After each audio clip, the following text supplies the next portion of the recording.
Mark, your work in the Word Made Global, your work in founding City Seminary reflects a deep passion that began certainly as early as your work in the Sandtown, Winchester neighborhoods in Baltimore. You have a passion for the city, you have a passion for Christianity expressed and lived in the city, and you have a passion for youth ministry in the city. What draws you to the city context? Why is this such a driving passion for you? It's a driving passion because I feel the Lord has called me there.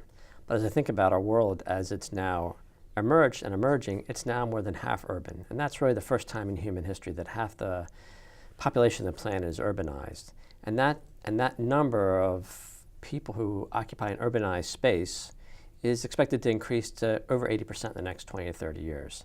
And in fact, some scholars now think that we should not speak of city-urban growth, but that the whole planet now has a connection to cities as a global planetary urbanization.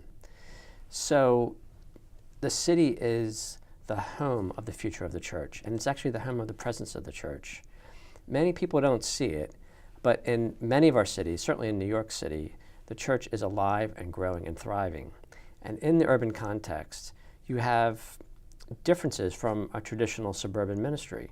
You have greater complexity, you have greater diversity, you have greater speed and rate of change, and young people are faced with significant opportunities. They're much more able to cross boundaries, much more able to take on new opportunities, work in new settings, absorb new ideas, but they also need the church as a place of belonging to help them think through their faith, the way their faith engages life, and the way that their faith gives them a sense of the future.